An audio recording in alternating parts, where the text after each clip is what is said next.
ताज्या बातम्यांसाठी महान करेला सबस्क्राइब करा आणि बेल आयकॉनला क्लिक करा। व्यवहारातील पैसे बुडवण्यासाठी खून करणाऱ्या आरोपीला फाशीची शिक्षा द्यावी, कालकुंद्री ग्रामस्थांच्या अधिकाऱ्यांना निवेदन।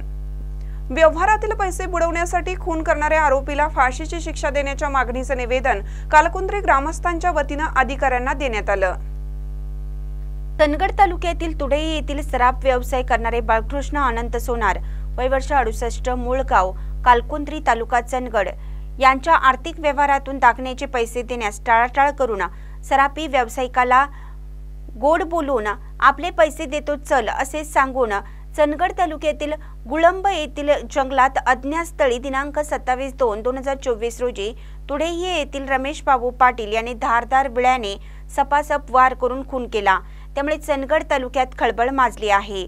आर्थिक व्यवहारातील पैसे बुडवण्याच्या हेतूने एखाद्या व्यक्तीचा खून करणं ही फार मोठी गंभीर बाब असून समाजात अशा प्रवृत्तीचे लोक पुन्हा तयार होऊ नयेत, यासाठी आरोपी रमेश बाबूराव पाटील याला मरेपर्यंत फाशीची शिक्षा द्यावी अशा मागणीचं समस्त कालकुंद्री गावातील 60 ग्रामस्थांच्या सह्याचं निवेदन प्रांत अधिकारी चंदगड DYSP गडिंग्लज तहसीलदार पोलीस निरीक्षक यांना देण्यात आलं आहे। निवेदनावर MJ पाटील, वसंत कल्लाप्पा पाटील, तुकाराम सुभराव पाटील, हरिश्चंद्र बाबूराव पाटील, शंकर देवजी पाटील, अनवर मेहबूब शेख, प्रदीप नारायण पाटील, YD मुल्ला यांच्यासह 60 लोकांच्या सह्या आहेत। महानकरी न्यूजसाठी प्रकाश ऐनापुरे, चंदगड।